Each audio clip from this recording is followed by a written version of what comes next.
On a bitter January morning in 1737, in the market town of Thetford, England, a child was born who would transform political discourse across 2 continents.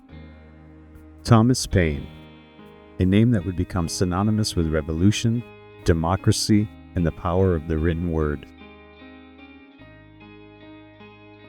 Born to a Quaker and being a corset maker, Paine knew the weight of social inequality firsthand.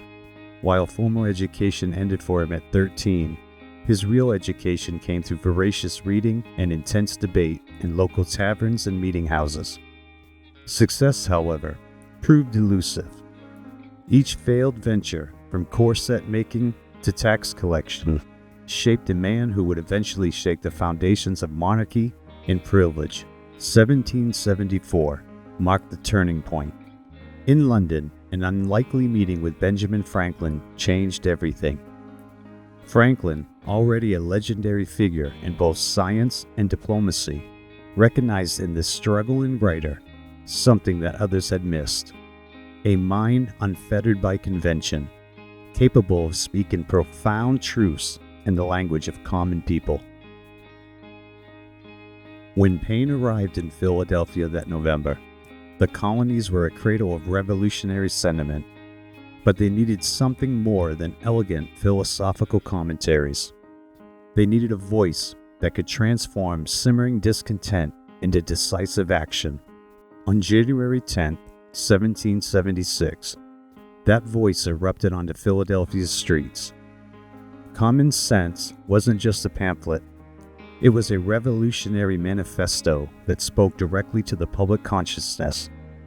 Published anonymously, it spread through the colonies with unprecedented speed, selling 500,000 copies in a society of only 2.5 million inhabitants.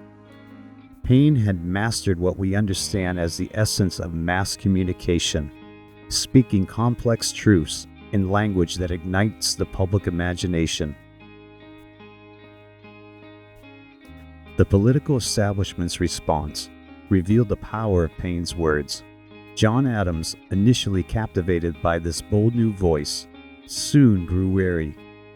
Paine wasn't just challenging British rule, he was advocating universal suffrage and questioning the very foundations of social hierarchy. Adams' private dismissal of Paine as a disastrous meteor revealed the establishment's deep unease with such radical democracy. But it was at Valley Forge where Paine's words proved truly transformative. In the brutal winter of 1776, with Washington's army on the brink of collapse, Paine began writing The American Crisis. His opening lines, "These are the times that try men's souls," became a rallying cry for a revolution in danger of failing. Washington ordered these words read to every regiment, understanding their power to transform despair into determination. George Washington, recognizing the vital importance of Paine's pen, became his strongest advocate, telling Congress plainly that Paine's writings were instrumental to the American cause.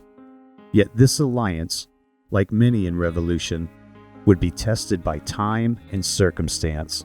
When Paine later faced imprisonment in France, Washington's silence would transform their relationship from partnership to bitter disappointment. In France, Paine's Rights of Man became the intellectual cornerstone of another revolution. His defense of human rights and democratic principles sold nearly 1 million copies. But when he opposed the execution of Louis XVI, championing justice over vengeance, he found himself imprisoned, facing the same guillotine he had criticized. It was in Luxembourg prison, confronting his own mortality, that Paine wrote The Age of Reason. This thoughtful critique of organized religion and defense of rational deism demonstrated both his intellectual courage and his unwavering commitment to truth as he saw it, regardless of the personal cost. Today, Paine's influence resonates in every movement for democratic rights and social justice, from the women's suffrage movement to civil rights. From the Arab Spring to contemporary protests for democracy, his fundamental message endures: the power to reshape society lies in the hands of ordinary people. His ideas, universal human rights, democratic governance, social welfare, and the power of reasoned argument have become the foundation of modern democratic movements. When protesters gather in Hong Kong or Tehran, when activists challenge inequality or defend the democratic institutions, they're walking a path that Paine helped forge. Though only 6 people attended his funeral in 1809, Thomas Paine's true legacy lives on in every struggle for human dignity and democratic rights.